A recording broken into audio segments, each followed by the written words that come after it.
ಶ್ರೀ ಗುರುಭ್ಯೋ ನಮಃ. ಹರಿ ಓಂ. ಪ್ರೀತಿಯ ವೀಕ್ಷಕರಿಗೆಲ್ಲ ನಮಸ್ಕಾರಗಳು. ಹರೇ ರಾಮ. ಓಂ ನಮಃ ಶಿವಾಯ. ಕೈಲಾಸಾತ್ ಈಶಕೋಣೆ ಸುರವಿಟಪಿತಟೆ ಸ್ಫಾಟಿಕೆ ಮಂಡಪೆ ಸನ್ ಮಾತಂಗಾರಾತಿಪೀಠೋಪರಿ ಪರಿಲಸಿತಂ ಸೇವ್ಯಮಾನಂ ಸುರೌಗೈ ಜಾನುಸ್ಥಂ ವಾಮಬಾಹುಂ ಮೃಗಮಪಿ ಪರಶುಂ ಜ್ಞಾನಮುದ್ರಾಂ ವಹಂತಂ ನಾಗೋದ್ಯೋಗವೇಷ್ಟಂ ದದತರ್ಷಿಗಣೆ ಜ್ಞಾನಮೀಶಾನಮೀಡೇ. ಓಂ ನಮಃ ಶಿವಾಯ. ಆತ್ಮೀಯರೇ, ಪರಮೇಶ್ವರನಿಗೆ ಅಷ್ಟಮೂರ್ತಿತ್ವ ಬಂದಿದೆ. ಆ ಅಷ್ಟಮೂರ್ತಿತ್ವದಲ್ಲಿ ವಿಶೇಷವಾಗಿ ಪಂಚಭೂತಗಳು ಪೃಥ್ವಿ, ಅಪೋ, ತೇಜೋ, ವಾಯು, ಆಕಾಶ. ಜೊತೆಯಲ್ಲಿ ಬಲಗಣ್ಣು ಸೂರ್ಯ, ಎಡಗಣ್ಣು ಚಂದ್ರ, ಮೂರನೇ ಕಣ್ಣು ಅಗ್ನಿ. ಆ ಪಂಚಭೂತಗಳು ಈ ಮೂರು ಕಣ್ಣನ್ನು ಸೇರಿದಾಗ 8 ಅಷ್ಟಮೂರ್ತಿತ್ವವುಳ್ಳವನು ಪರಮೇಶ್ವರ. ಆ ಪರಮೇಶ್ವರನು ತಪಸ್ಸನ್ನು ಆಚರಣೆ ಮಾಡ್ತಾ ಇರುವಂತಹ ಸಂದರ್ಭದಲ್ಲಿ ಆನಂದ ತುಂದಿಲದಾದಾಗ ಅವನ ಕಣ್ಣಿಂದ ಆನಂದ ಬಾಷ್ಪ ಬಂತಂತೆ. ಆ ಆನಂದ ಬಾಷ್ಪ ಬಂದಾಗ ಆ ಬಾಷ್ಪದ ರೂಪದಲ್ಲಿ ಬಂದಿರತಕ್ಕಂತಹದ್ದು ರುದ್ರಾಕ್ಷಿ. ರುದ್ರನ ಅಕ್ಷಿಯಿಂದ ಬಂದಿರತಕ್ಕಂತಹದ್ದು ರುದ್ರಾಕ್ಷಿ. ಅದರಲ್ಲೂ ಬೇರೆ ಬೇರೆ ವಿಧಾನಗಳಿದ್ದಾವೆ ಹೇಳುವಂತಹದ್ದು ಇದೆ. ಬಿಳಿ ಬಣ್ಣದ ರುದ್ರಾಕ್ಷಿ, ಕೆಂಪು ಬಣ್ಣದ ರುದ್ರಾಕ್ಷಿ ಹಾಗೂ ಮಿಶ್ರ ಬಣ್ಣದ ರುದ್ರಾಕ್ಷಿ ಇರತಕ್ಕಂಥದ್ದು 3 ರೀತಿಯಲ್ಲಿ. ಹೀಗಿರುವಾಗ ಆ ರುದ್ರಾಕ್ಷಿ ಧಾರಣೆ ಅತ್ಯಂತ ಅವಶ್ಯವಾಗಿರತಕ್ಕಂತಹದ್ದು ಶಿವಭಕ್ತರಿಗೆ. ಶಿವಭಕ್ತರು ಅಂತಲ್ಲ, ಯಾರು ಬೇಕಾದರೂ ಧಾರಣೆ ಮಾಡಬಹುದು. ಆದರೆ ಅದಕ್ಕೂ ಕೆಲವು ಪದ್ಧತಿಗಳಿದ್ದಾವೆ. ವಿನಾ ಭಸ್ಮ ತ್ರಿಪುಂಡ್ರೇಣ ವಿನಾ ರುದ್ರಾಕ್ಷ ಮಾಲಯ. ನೋಡಿ, ಹಣೆಗೆ ವಿಭೂತಿ ಇಲ್ಲದೆ ಶಿವನ ಆರಾಧನೆ ಮಾಡಿದರೆ ಪ್ರಯೋಜನ ಇಲ್ಲ. ಕೊರಳಿಗೆ ರುದ್ರಾಕ್ಷಿ ಮಾಲೆ ಇಲ್ಲದೆ ರುದ್ರನನ್ನು ಅನುಷ್ಠಾನ ಮಾಡಿದರೂ ಸಹಿತವಾಗಿ ಪ್ರಯೋಜನ ಇಲ್ಲ ಅಂತ ಹೇಳಿದ್ದಾರೆ. ಪೂಜಿತೋಪಿ ಮಹಾದೇವ ನ ಸ್ಯಾತ್ ತಸ್ಯ ಫಲಪ್ರದಃ. ಒಳ್ಳೆಯ ಫಲವನ್ನು ಕೊಡಬೇಕು ಅಂದರೆ ನಾವು ರುದ್ರಾಕ್ಷಿಯನ್ನು ಧಾರಣೆ ಮಾಡಬೇಕು. ನಮಗೆ ಧಾರಣೆಗೆ ಯೋಗ್ಯವಾಗಿರ್ತಕ್ಕಂಥದ್ದು ಪಂಚಮುಖ ರುದ್ರಾಕ್ಷಿ. ಆ ರುದ್ರಾಕ್ಷಿಯನ್ನು ನಾವು ಯಾರು ಬೇಕಾದರೂ ಧಾರಣೆ ಮಾಡ್ಬೋದು. 5 ಮುಖ. ಕಾರಣ ಯಾಕೆಂದರೆ ಅವನ ಅಕ್ಷರಗಳೇ 5. ಓಂ ನಮಃ ಶಿವಾಯ, ನಮಃ ಶಿವಾಯ 5 ಅಕ್ಷರಗಳು. ಆ 5 ಅಕ್ಷರದ ರುದ್ರಾಕ್ಷಿಯನ್ನು ನಾವು ಧಾರಣೆಯನ್ನು ಮಾಡುವುದರಿಂದ ಅದೆಷ್ಟೋ ಲಾಭಗಳಿದ್ದಾವೆ. ತತ್ಕ್ಷಣದಲ್ಲೇ ನಮಗೆ ಅದು ಗೊತ್ತಾಗದೇ ಇದ್ದರೂ ಸಿಗದೇ ಹೋದರೂ ಕಾಲಾನಂತರದಲ್ಲಿ ಅದರ ಫಲವು ನಮಗೆ ಇದ್ದೇ ಇರ್ತದೆ. ಆ ಪಂಚಮುಖ ರುದ್ರಾಕ್ಷಿಯ ಮಾಲೆ ಅತ್ಯಂತ ಅಗತ್ಯವಾಗಿರತಕ್ಕಂಥದ್ದು ಜಪಕ್ಕೆ. ಜಕಾರೋ ಜನ್ಮ ವಿಚ್ಛೇದ ಪಕಾರ ಪಾಪನಾಶನಃ. ನಾವು ಜಪವನ್ನು ಮಾಡುವಾಗ 108 ಮಣಿಯುಳ್ಳಂತಹ ಜಪಸ್ಸರವನ್ನು ಕೈಯಲ್ಲಿ ಹಿಡಿದು ಏಕಂ ದ್ವೇ ಓಂ ನಮಃ ಶಿವಾಯ, ಓಂ ನಮಃ ಶಿವಾಯ, ಓಂ ನಮಃ ಶಿವಾಯ ಈ ರೀತಿಯಲ್ಲಿ ನಾವು ಜಪವನ್ನು ಮಾಡಬೇಕಾಗಿರ್ತಕ್ಕಂಥದ್ದು ಗೌಪ್ಯವಾಗಿ. ಅದಕ್ಕಾಗಿ ಗೋಮುಖಿ ರೂಪದ ಒಂದು ಚೀಲ ಇರ್ತದೆ. ಆ ಚೀಲದಲ್ಲಿ ಇಟ್ಕೊಂಡು ನಾವು ಮಾಡಬೇಕಾಗಿರ್ತಕ್ಕಂಥದ್ದು. ಈ ತರ್ಜನಿ ಬೆರಳನ್ನು ಈ ಜಪಸ್ಸರಕ್ಕೆ ನಾವು ತಾಗಿಸಬಾರದು.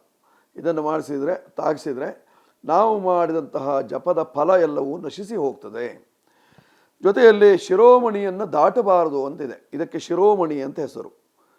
ಈ ಶಿರೋಮಣಿಯನ್ನು ದಾಟಿ ನಾವು ಜಪವನ್ನು ಮಾಡ್ತಾ ಹೋದರೆ ಹಿಂದೆ ಮಾಡಿದಂತಹ ಫಲಗಳೆಲ್ಲವೂ ಸಹಿತವಾಗಿ ನಿಷ್ಫಲವಾಗ್ತದೆ. ಆದ್ದರಿಂದ ಜಪವನ್ನು ಮಾಡುವಾಗ ಸಾಧ್ಯವಾದಷ್ಟು ನಾವು ಗೌಪ್ಯವಾಗಿ ಮಾಡಬೇಕಾಗಿರ್ತಕ್ಕಂಥದ್ದು. ಇದಲ್ಲದೆ 12 ರಾಶಿಯವರಿಗೆ ಪ್ರತ್ಯೇಕವಾಗಿ ರುದ್ರಾಕ್ಷಿಯನ್ನು ಹೇಳಿದ್ದಾರೆ. ಒಂದೊಂದು ರಾಶಿಯವರು ಒಂದೊಂದು ರೀತಿಯಾದಂತಹ ರುದ್ರಾಕ್ಷಿಯನ್ನು ಧರಿಸಲಿಕ್ಕೆ ಅವಶ್ಯಕತೆ ಇದೆ. ಪ್ರಧಾನವಾಗಿ ರುದ್ರಾಕ್ಷಿಯಲ್ಲಿ 14 ಮುಖದವರೆಗೆ ರುದ್ರಾಕ್ಷಿ ಇದೆ. ಹಾಗಂತ 21 ಮುಖದ ರುದ್ರಾಕ್ಷಿಯೂ ಇದೆ. ಗೌರಿ ಶಂಕರ ಅಂದರೆ 2 ರುದ್ರಾಕ್ಷಿಗಳು ಒಟ್ಟಾಗಿರತಕ್ಕಂಥದ್ದಿದೆ.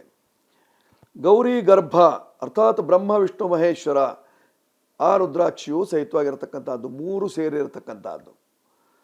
ಹೀಗಿರುವಾಗ ಯಾವ ಮುಖದ ರುದ್ರಾಕ್ಷಿ ಯಾವ ರಾಶಿಯವರಿಗೆ ಯಾವ ರೀತಿಯಂತಹ ಫಲವನ್ನು ನೀಡ್ತದೆ ಹೇಳುವಂತಹದ್ದನ್ನು ನೋಡೋಣ. ಮೊದಲು ಮೇಷರಾಶಿ. ನೋಡಿ, ಮೇಷರಾಶಿಯವರಿಗೆ ಹೇಳಿರ್ತಕ್ಕಂಥದ್ದು ದ್ವಿಮುಖ ರುದ್ರಾಕ್ಷಿ. 2 ಮುಖದ ರುದ್ರಾಕ್ಷಿಯನ್ನು ಧಾರಣೆ ಮಾಡಬೇಕು ಅಂತ ಹೇಳಿದ್ದಾರೆ. ಆ 2 ಮುಖದ ರುದ್ರಾಕ್ಷಿಗೆ ಸೂರ್ಯ ಮತ್ತು ಚಂದ್ರರು ವಿಷ್ಣುದೇವರು ಅಧಿಪತಿಯಾಗಿರತಕ್ಕಂಥವನು.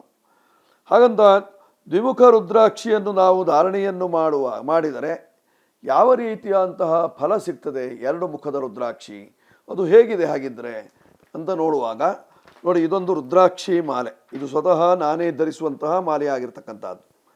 ಇದರಲ್ಲಿ ನಾನು ಹೇಳಿದಂತಹ ಎಲ್ಲ ರುದ್ರಾಕ್ಷಿಗಳು ಸಹಿತವಾಗಿದೆ. ದ್ವಿಮುಖ ರುದ್ರಾಕ್ಷಿ ಇದು 2 ಮುಖದ ರುದ್ರಾಕ್ಷಿ. ಇದು ಏಕಮುಖ, ಇದು ದ್ವಿಮುಖ, 2 ಮುಖ. ಅಂದರೆ ಅಕ್ಕಪಕ್ಕದಲ್ಲಿ 2 ಕಡೆಯಲ್ಲೂ ಸಹಿತವಾಗಿ ಇದಕ್ಕೆ ಮುಖ ಇದೆ. ದ್ವಿಮುಖ ಅಂದರೆ ರೇಖಾತ್ಮಕವಾಗಿರ್ತದೆ. ಹೀಗಾಗಿ ದ್ವಿಮುಖ ರುದ್ರಾಕ್ಷಿಯನ್ನು ಧಾರಣೆ ಮಾಡುವುದರಿಂದ ಏನು ಫಲ ಬರ್ತದೆ?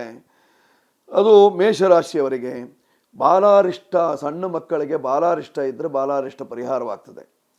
ಅಜೀರ್ಣತೆಯನ್ನು ದೂರ ಮಾಡ್ತದೆಯಂತೆ. ಹೃದಯದ ತೊಂದರೆಯನ್ನು ಪರಿಹಾರ ಮಾಡ್ತದೆ ದ್ವಿಮುಖ ರುದ್ರಾಕ್ಷಿ. ಸ್ತ್ರೀ ಶಾಪ, ಮಾತೃಶಾಪ, ಪಿತೃಶಾಪಾದಿಗಳನ್ನು ಪರಿಹಾರ ಮಾಡುವಷ್ಟು ಶಕ್ತಿ ಇದೆ ದ್ವಿಮುಖ ರುದ್ರಾಕ್ಷಿಯಲ್ಲಿ. ಗುರುಶಾಪ ಮತ್ತು ಗೋಶಾಪಾದಿಗಳನ್ನು ಸಹಿತವಾಗಿ ಪರಿಹಾರ ಮಾಡ್ತದೆ. ಹಾಗಂತ ಗೋಶಾಪ ಕೊಡ್ತದೆಯಾ? ಖಂಡಿತವಾಗಿಯೂ. ಯಾಕೆಂದರೆ 4 ಗೋವುಗಳಿದ್ದಾಗ ನೀವು 1 ಗೋವಿಗೆ ಮಾತ್ರ 4 ಗೋವುಗಳಿದ್ದಾಗ ನೀವು 1 ಗೋವಿಗೆ ಮಾತ್ರ ಗೋಗ್ರಾಸವನ್ನು ಕೊಟ್ಟರೆ ಬಾಕಿ ಉಳಿದಂತಹ ಗೋವುಗಳು ನೋಡ್ತಾ ನಾಲಿಗೆಯನ್ನು ಅಲ್ಲಾಡಿಸ್ತಾ ಇದೆ ಅಂದರೆ ನೀವು ಗೋಶಾಪಕ್ಕೆ ತುತ್ತಾಗಿದ್ದೀರಿ ಹೇಳುವಂತಹ ಅರ್ಥ. ಗೋಶಾಪದಿಂದ ಕೆಲವು ದುಷ್ಪರಿಣಾಮಗಳು ಉಂಟಾಗ್ತದೆ. ಆದ್ದರಿಂದ ಆ ಗೋಶಾಪ ಇತ್ಯಾದಿಗಳು ಆದರೂ ಸಹಿತವಾಗಿ ಅದರ ಪರಿಹಾರಕ್ಕಾಗಿ ನಾವು ಉಪಯೋಗಿಸಬೇಕಾಗಿರ್ತಕ್ಕಂಥದ್ದು ಮೇಷರಾಶಿಯವರು ದ್ವಿಮುಖ ರುದ್ರಾಕ್ಷಿಯನ್ನು ಉಪಯೋಗಿಸಬೇಕು.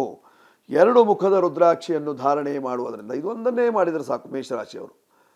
ಆಗ ನಿಮಗಿರ್ತಕ್ಕಂತಹ ಎಲ್ಲ ಕಷ್ಟ ದೋಷಗಳು ಪರಿಹಾರವಾಗಿ ಸುಖ ಪ್ರಾಪ್ತಿ, ನೆಮ್ಮದಿ, ಶಿವಾನುಗ್ರಹ.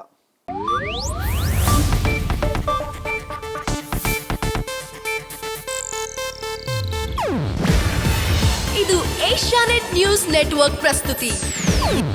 ನೀವು ನೋಡ್ತಿದ್ದೀರಾ ಏಷ್ಯಾನೆಟ್ ಸುವರ್ಣ ನ್ಯೂಸ್.